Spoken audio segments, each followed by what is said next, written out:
அதிகாரம் 37. இதனால் என் இருதயம் தத்தளித்து தன் இடத்தை விட்டு தெரிக்கிறது. அவருடைய சத்தத்தினால் உண்டாகிற அதிர்ச்சியையும் அவர் வாயிலிருந்து புறப்படுகிற முழக்கத்தையும் கவனமாய் கேளுங்கள். அவர் வானத்தின் கீழங்கும் அந்த தொனியையும் பூமியின் கடையாந்தரங்கள் மேல் அதன் மின்னலையும் செல்ல விடுகிறார். அதற்கு பின்பு அவர் சத்தமாய் முழங்கி தம்முடைய மகத்துவத்தின் சத்தத்தை குமுற பண்ணுகிறார். அவருடைய சத்தம் கேட்கப்படும் போது அதை தவிர்க்க முடியாது. தேவன் தம்முடைய சத்தத்தை ஆச்சரியமான விதமாய் குமுற பண்ணுகிறார். நாம் கிரகிக்கக்கூடாத பெரிய காரியங்களை அவர் செய்கிறார். அவர் உறைந்த மழையையும் கல்மழையையும் தம்முடைய வல்லமையின் பெருமழையையும் பார்த்து பூமியின் மேல் பெய்யுங்கள் என்று கட்டளையிடுகிறார். தாம் உண்டாக்கின சகல மனுஷரும் தம்மை அறியும்படிக்கு அவர் சகல மனுஷருடைய கையையும் முத்திரித்து போடுகிறார்.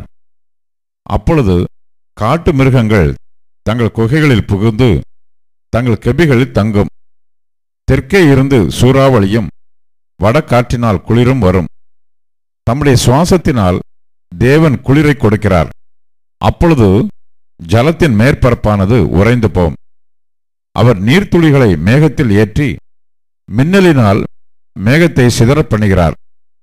அவர் அவைகளுக்கு கட்டளையிடுகிற யாவையும் அவைகள் பூச்சக்கரத்தில் நடப்பிக்கும்படி அவர் அவைகளை தம்முடைய ஞான ஆலோசனைகளின்படியே சுற்றித் திரிய பண்ணுகிறார்.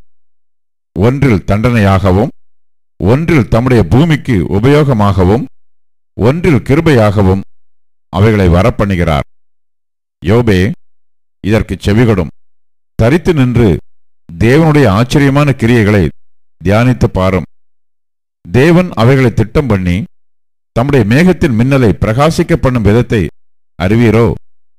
மேகங்கள் தொங்கும்படி வைக்கும் நிறையையும் பூரண ஞானமுள்ளவரின் அற்புதமான செய்கைகளையும் தென்றலினால் அவர் பூமியை அமைய பண்ணும்போது உம்முடைய வஸ்திரங்கள் உஷ்ணமாயிருக்கும் வகையையும் அறிவீரோ? வார்க்கப்பட்ட கண்ணாடியைப் போல் கெட்டியான ஆகாய மண்டலங்களை நீர் அவரோடே கூட இருந்து விரித்தீரோ? அவருக்கு நாம் சொல்லத்தக்கதை எங்களுக்கு போதியும். அந்தகாரத்தின் நிமித்தம் முறைதப்பி பேசுகிறோம். நான் பேச துணிந்தேன் என்று யாதாம் ஒருவன் அவருக்கு முன்பாக சொல்லத் தகுமோ? ஒருவன் பேச துணிந்தால் அவன் விழுங்கப்பட்டு போவானே. இப்போதும் காற்று வீசி ஆகாய மண்டலங்களில் உள்ள மப்பு நீங்க பண்ணி இருக்கிற சமயத்தில் வடக்கே இருந்து பொன்மயமான காந்தி வருகிறது. ஆகாய மண்டலத்திலே பிரகாசிக்கிற சூரியனை முதலாய் ஒருவரும் நோக்கி பார்க்கக்கூடாதே.